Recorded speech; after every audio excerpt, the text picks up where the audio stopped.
Hi mga ka-JPC Vlogs! Ngayon, kakagising ko lang. Pero gusto kong magluto ng all-time favorite ko na alugbati. Diba? Very healthy lang yung ating food ngayon. Tapos, lalagyan natin siya ng Unipac mackerel.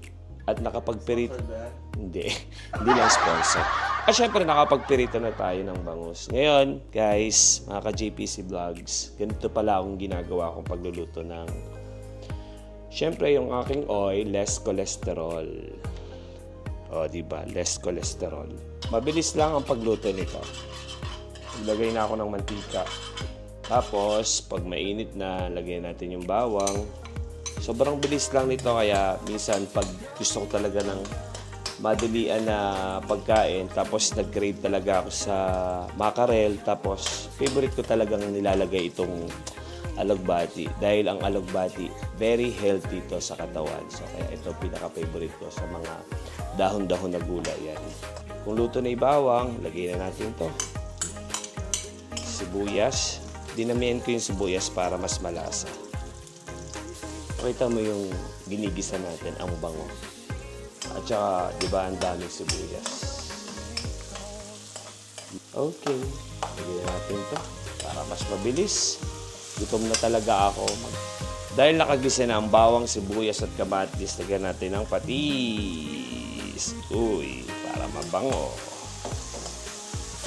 Ang bango ha. Ayan. So maghintay lang tayo ng mga 2 to 3 minutes. Saka na natin ilalagay ang mackerel.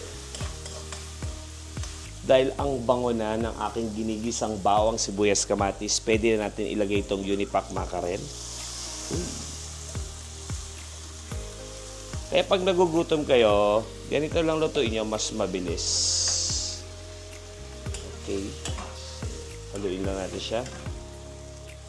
Yan. Tapos,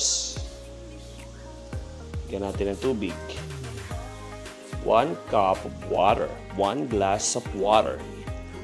Takpan natin at hintayin natin kumulo. Yan, kumukulo na yung ating mackerel sardines. Lagyan natin ng konting asin lang. At syempre, lagyan natin ng sili. Oops. At eto na, ilagay na natin ang alugbati. Alam niyo dati, meron akong tanim ng alugbati dito sa bahay ko. Ngayon wala na, kaya sobrang na-miss ko ang pagkain ng alugbati. Okay. So, lagay lang natin siya. Ganun lang po tayo magluto ng alugbati. Alright. At takpan ulit natin. Mga 1 minuto lang. Tapos lalagyan na natin ng sinigang mix. At para hindi ganong malasag yung alugbati natin, lagyan na natin ng Knorr sinigang mix. Para medyo maasim siya pag hinigot natin yung sabaw. Pagkulo nito, pwede na tayong kumain.